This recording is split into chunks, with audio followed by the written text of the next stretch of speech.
will you show your elephant and giraffe, please? Yeah, so I got an elephant. A giraffe. And these majestic animals, God, I can't read, you see at the zoo on the palm of your hand. Well, a three-dimensional object of art in the shape of an animal. The book's being told to shut up already. We haven't even started. Talk to me at all?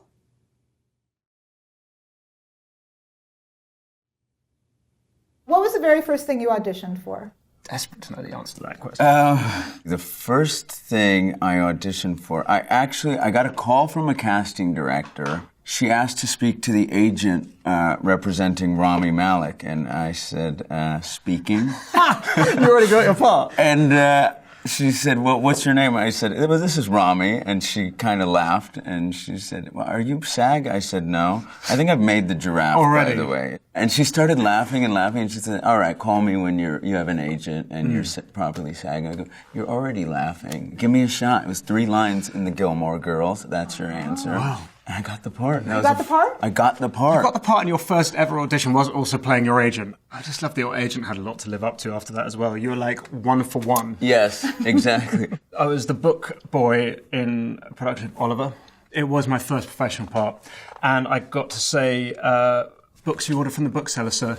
And I had to run off. I leave the books, and then I run off too quickly, and so Oliver has to take the books back, and then he gets caught by the gang and stuff. But because I had this big moment, I would go on like, books you order from the bookseller, sir. And I'd like gently saunter off the stage. The director came out the following night. He's like, you can't. You have to run off. It's essential for the plot point. And you run off. And I was doing slow bow. I love it out here. Ooh. Oh, it was just in you from the start. Exactly.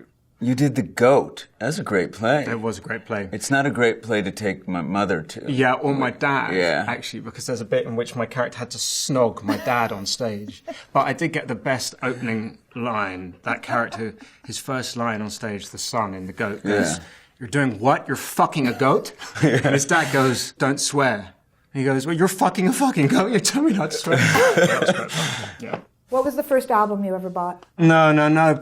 Please, you know not to get me started on music because I have the worst taste in music. Oh, do you really? Yeah, it's awful. The makeup trailer in a film set, people are like, oh, do you have any particular music? I always just have to be completely silent. What? Give What was me your a... first No. What was your first album? I went and I bought Bob Dylan. Oh, you're so cool. No, it's just true. Blonde on Blonde, and I bought a Joan Baez album. I can't remember the name of it, but she sang on one of his tracks, or maybe numerous tracks, but I had to have them both. Oh. Yeah. And then I bought a Leonard Cohen for... Rami, you're making me sick.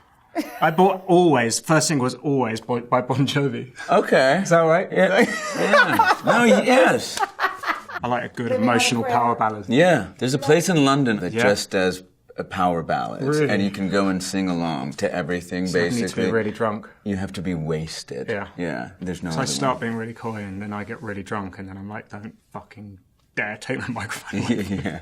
Do you ever watch reality shows? I'm quite excited because The Hills, which was my original reality TV guilty pleasure, is coming back. What is The Hills about? Pitch me The Hills. The Hills is about various, like, genetically beautiful, probably now aided potentially by cosmetic, I don't know, because it's been just wandering around LA, just chatting to each other. It starts with that Natasha Bedingfield song, which I didn't buy the single of, but I might as well.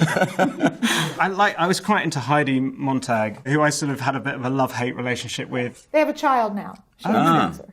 Is the child on the reality TV show? Because I'm not so sure about that bit. Has the child had any No, plastic? the child hasn't had any work done yet. No work done? I guess that's what you say, work done these days, right? Is it all right to say plastic surgery? Yes. Thank you. You know, Robin Williams, I did the last night at the museum with him, and we got to shoot in the British Museum. At night. And I saw him just standing by this rock, and I thought, oh, he just wants to be alone, but what's he doing over there, just standing out into space? Is he okay? And I walked over to him, and we had got pretty close over the course of doing those films, and I was quite worried, and I said, what's going on? And he just whispers, it's not often that you get a chance to be alone with the Rosetta Stone. And I was just like, I'm not going to look at my phone for the next week or two or whatever. How long did you go? It's ridiculous. You went and put one of your 3 photos on Instagram. I asked him for a selfie. Can we get a selfie with the Rosetta Stone? I mean, it's a once-in-a-lifetime experience. You, me, Rosetta? Is Rosetta? So, what would you say your secret skill is? I'm incredibly good at being early. I'm the person that gets to the airport like a good 4 hours early. Yeah. Why is that? I just freaking love an airport. If we're going on the time thing, I think I managed to get to the airport about a minute or 2 before the plane actually takes off. Which again is a skill. And I still get on it. When I first went on holiday with my wife, this is obviously before we were married, we were going to Italy. And it was agreed that we would meet on the plane because I knew that our burgeoning relationship would not last because she's the antithesis. She's like sensationally late all the time. And I'll never forget, we were flying to Florence and I got on this EasyJet plane and I was sitting at the back surrounded by like 3 Irish monks and a nun. And they were like, ladies and gentlemen, I'm afraid this plane can't take off because there's one passenger that's like, literally there's one space next to me. And my wife comes in. I was like, if we had met in the airport, I think the relationship would have died before we even started. But fortunately, there were some calming Irish monks. Where was your first kiss? Oh, wow. It was at a school when I was about 9 years old. And the school that I was at next door was a Swedish school. And my friend was Swedish. And there was a Swedish school disco. And we played a game of spin the bottle. And if it landed on a girl, then I was going to have to kiss them in the middle of the circle. And it did land on a girl, and I kissed her, and I just remember the taste of Hubba Bubba. That's my memory. And it was very much... Were you nervous? Yeah, hell yeah. Surrounded by a load of Swedes staring at me. I think I kissed my sister by accident when I was a kid. Incestuous first kiss. Yeah. No, it was your twin brother. Oh, man.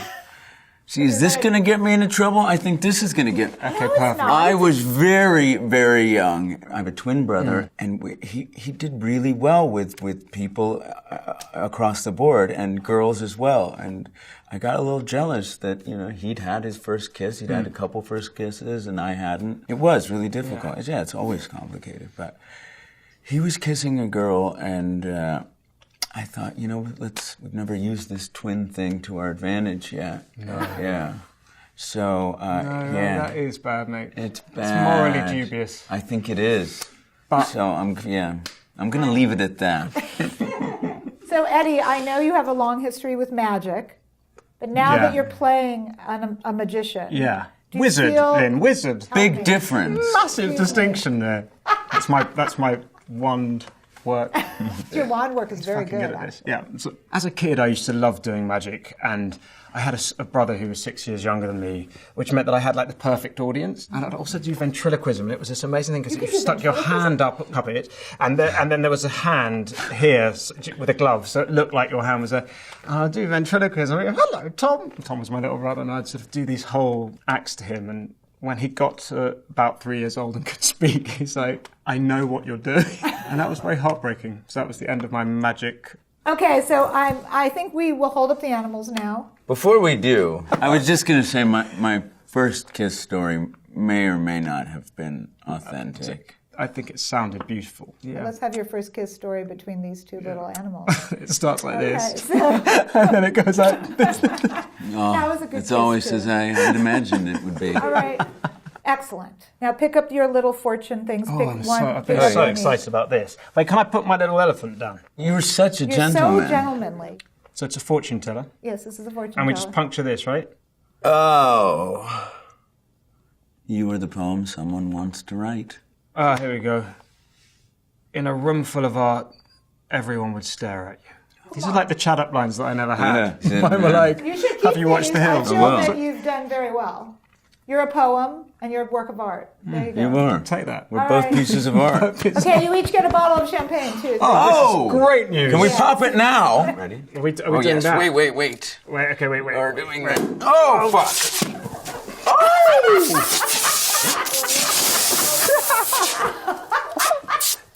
That's a Freddie Mercury moment for sure. All right. Yay! Hey, we do drink Moët Chandon.